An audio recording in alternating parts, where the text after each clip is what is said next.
Mark Bowden is with me this morning. He's an expert in body language, and he was watching last night's debate with a very particular perspective. Mark, thank you so much for being my guest this morning. Great to be here, Heather. Thanks very much. We played some of the highlights, so we can think about those as we begin our conversation. For you overall, though, I guess, what was your sense, your takeaway? Well, it was way more subdued than we'd seen with the presidential debate, of course. Different setup right from the start. You've got the candidates seated there, much easier to control. Would have been great if we'd have seen the moderator standing for this. She'd have been able to control it even more in that kind of situation, but way more subdued. You've got a prosecutor there and you've got a radio host on the other side. So both were using those more subdued, quiet skills in order to run the debate from their angle. Okay, we've been looking at pictures of that debate stage there, and you see the plexiglass between them. To your eye, did that divider, that physical barrier between the two, did that change anything, or what impact did it have on the debate? Well, if it did change anything for them, they really saw through that, and they made, both of them, a great deal of effort to try and look at each other and contact each other and show the audience who their target was when they were, going into battle with each other. They would also look clearly down the camera, both of them, and made great use of that. Pence using great use of his voice as well. Can you just pause for just a second, Mark, on that? Because I have a little bit of tape to illustrate. You're right, both did. It seemed to me that Kamala Harris did that more. So here's a clip of her as she actually does direct her comments to the American people through the lens. So I want to ask the American people, how calm were you when you were panicked about where you're going to get your next roll of toilet paper? How calm were you when your kids were sent home from school and you didn't know when they could go back? How calm were you when your children couldn't see your parents because you were afraid they could kill them? So turning to camera, right down the camera, plain language to the American people. What do we know about how effective that is, Mark, as a technique for that kind of debating? And what did you think about how both of them did in that regard? Well, of course, the reality is you're not really debating your opponent there. You're trying to contact that audience that you could move across to your side and get the vote off. And the best way to do it is get eye contact down the lens.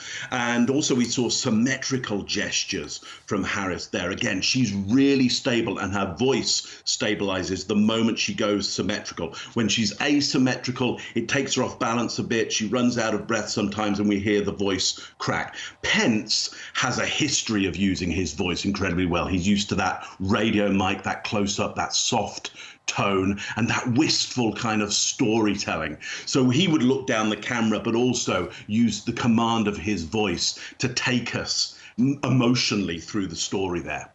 So interesting, because, of course, one of the particular reasons that this vice presidential debate was scrutinized so closely in a way that previous vice president debates have not been is because with the age of the presidential candidates, 74 and 77, and the illness of Donald Trump, the vice presidents as potential presidents has been looming over all of this. As you watch then from your expertise, who carried him or herself in a more presidential manner or presented him or herself as being a fitting commander-in-chief?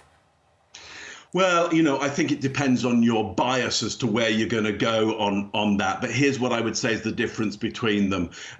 Pence takes up space, takes up territory by taking up time. That slower speech, kind of engaging us more with the tonality of the voice. So if we want that more stoic president, that's probably the person we're going to go for.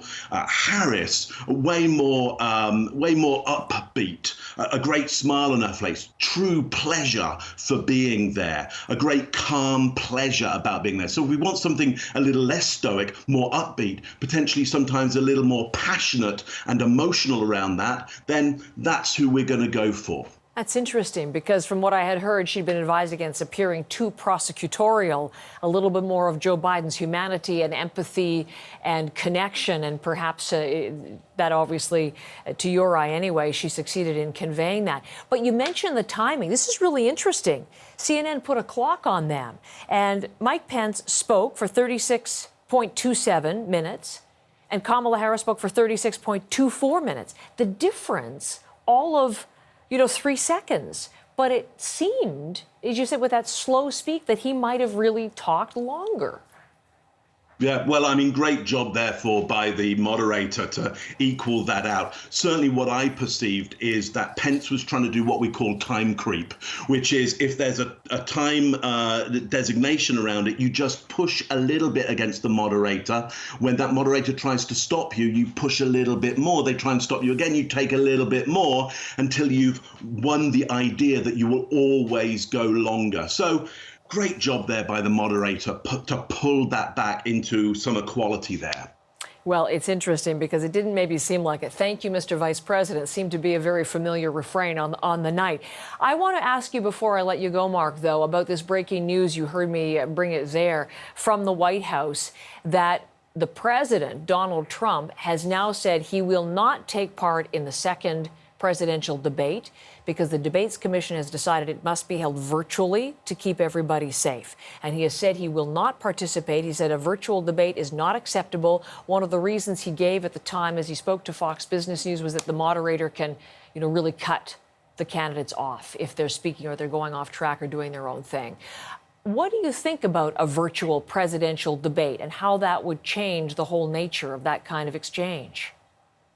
Well, I think it's really interesting. Here's what I know about working virtually is it's much harder to control the conversation if you're in this virtual world. So for somebody like Trump, we would expect that he won't want to go into that arena because he is good at non-verbally controlling conversations, not only with his body, but in how he takes up space and how he uses tonality. So this won't suit him that well. Of course, it's easy for him to set up a kind of a conspiracy theory that he's going to get cut off. I think the reality is it's not the best place for him, and so he'd rather not go there. Okay. So interesting your take on that, the breaking news as well. Mark Bowden, thank you so much. How you saw the vice presidential debate last night and helping us understand it in your eyes. Thanks, Mark.